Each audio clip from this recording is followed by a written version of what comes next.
Hi, I'm John Holden of Land Designs Unlimited in Newtown, Connecticut, and today I'd like to go ahead and show you a screening planting our company installed in Shelton, Connecticut. Now behind me you'll see some white spruce that we installed to screen out a very busy road along my customer's house. They got tired of the noise of the road, the view of the road, so we went ahead and planted a nice screening planting to screen that out. So if you have a few moments, I'd like to go ahead and show you what we did to make this planting work so well. If you take a look at that fence there, if you move to the right of the fence, there's a very busy road. So this fence is along the side of the house, and what happened is we went ahead and planted all these spruce trees along the side of the house to screen out that view of the road.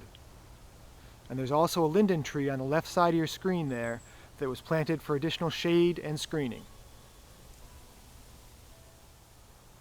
One of the things we did when planting was to bring in these nice boulders to add a little bit of interest to the landscape. There were some boulders farther back in the yard, so we just picked them up and placed them in the landscape. It does a nice job of breaking things up a bit and adding a little bit of a natural feel to the landscape. As you look at the spruce trees, you'll notice that they're planted in two staggered rows.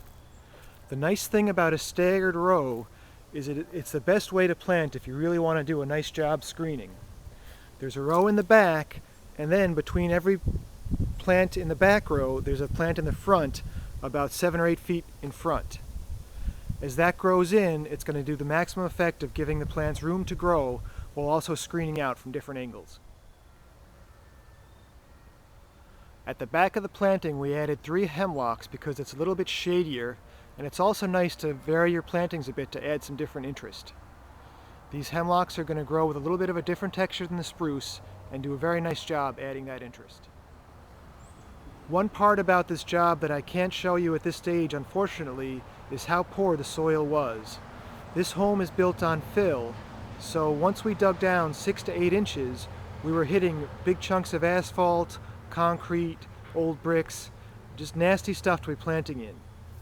So what we ended up doing is we planted these spruce 4 to 5 inches high, and then we went ahead and brought in a whole bunch of compost and spread it over the soil and tilled it in before we backfilled. Now I know that the top 6 to 8 inches of this soil is really nice, organic soil. It's going to hold moisture and encourage good root growth, ensuring the survival of these trees. Before we began work on this job, an arborist came in and pruned back the maple trees that are overhead. We want to ensure that the plantings are going to get the most amount of light so they can thrive. Plants will survive in shady planting conditions.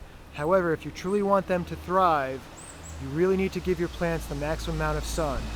So we called the arborist in and had these trees limbed up. Thank you for watching our video today. If you have any questions, please feel free to visit our website at landdesigns.com or feel free to call our Newtown office at 203-270-9881. Again, I'm John Holden of Land Designs Unlimited, and thanks a lot for watching.